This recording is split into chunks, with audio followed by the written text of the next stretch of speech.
ನಮಸ್ಕಾರ ವೀಕ್ಷಕರೇ, B news nation ಕನ್ನಡಕ್ಕೆ ಸ್ವಾಗತ. ನಾನು ಶುಭಾ ಹತ್ತಳ್ಳಿ. ನಾಮಪತ್ರ ಸಲ್ಲಿಸುವ ವೇಳೆ ಖರ್ಗೆ ಜಾಧವ್ ಮುಖಾಮುಖಿ. ಸಾಂಕೇತಿಕವಾಗಿ ಕಲಬುರಗಿ ಜಿಲ್ಲಾ ಚುನಾವಣಾಧಿಕಾರಿಗಳಿಗೆ ನಾಮಪತ್ರ ಸಲ್ಲಿಸಿದ ಕಾಂಗ್ರೆಸ್ ಅಭ್ಯರ್ಥಿ ಮಲ್ಲಿಕಾರ್ಜುನ್ ಖರ್ಗೆ 3 ಗಂಟೆಯ ಒಳಗೆ ಸಾಮೂಹಿಕವಾಗಿ ಮತ್ತೊಂದು ನಾಮಪತ್ರ ಸಲ್ಲಿಸಿರುವ ಖರ್ಗೆ ಅವರಿಗೆ ಕಾಂಗ್ರೆಸ್ ಶಾಸಕರು ಸಾಥ್ ನೀಡಿದರು. ಕಾಂಗ್ರೆಸ್ ಪಕ್ಷದ ಹಿರಿಯ ಮುಖಂಡ, ಕಲಬುರಗಿ ಲೋಕಸಭಾ ಕಾಂಗ್ರೆಸ್ನ ಮಲ್ಲಿಕಾರ್ಜುನ್ ಖರ್ಗೆ 3ನೇ ಬಾರಿ ಆಯ್ಕೆ ಬಯಸಿ ತಮ್ಮ ಉಮೇದುವಾರಿಕೆ ಸಲ್ಲಿಸಿದರು.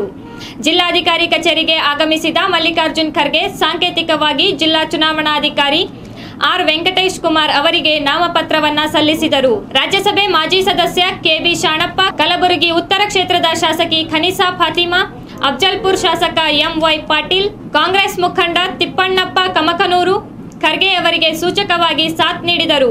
ಮೆರವಣಿಗೆಯಲ್ಲಿ ಸಾವಿರಾರು ಸಂಖ್ಯೆಯಲ್ಲಿ ಅಭಿಮಾನಿಗಳು, ಬೆಂಬಲಿಗರು ಪಾಲ್ಗೊಂಡಿದ್ದಾರೆ. ಇದು ಗುಲ್ಬರ್ಗಾದಿಂದ ಮಿರ್ಜಾ ಸರ್ಫರಾಜ್ ರವರ ವರದಿ.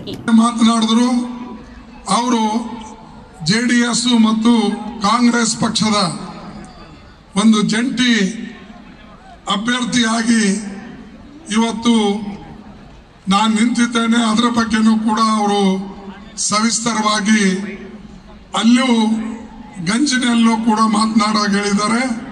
ಇಲ್ಲೂ ಕೂಡ ಅದರ ಅವಶ್ಯಕತೆ ಯಾಕಿದೆ ಅನ್ನತಕ್ಕಂಥ ಮಾತನ್ನ ಅವರು ತಿಳಿಸಿದ್ದಾರೆ.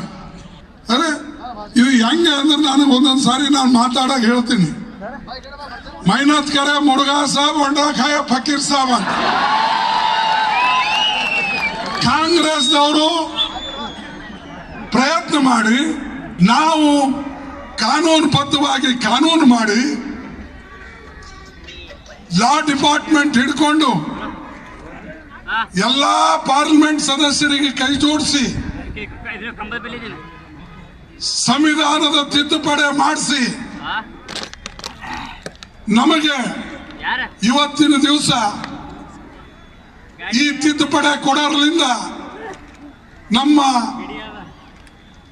ಕರ್ನಾಟಕ, ಹೈದರಾಬಾದ್ ಕರ್ನಾಟಕದಲ್ಲಿ ಸುಮಾರು ಈಗಾಗಲೇ ಹೇಳಿದ್ದಾರೆ 800 medical seat free, 3000 engineering seat free ಮತ್ತು ಸುಮಾರು ಬ್ಯಾಕ್ಲಾಗ್ ಹುದ್ದೆಗಳು ಹಿಡ್ಕೊಂಡು 31,000 ಜನರಿಗೆ ಈ 6 ಜಿಲ್ಲೆಯಲ್ಲಿ ಇವತ್ತು ನೌಕರಿಗಳು ಸಿಕ್ಕಿವೆ.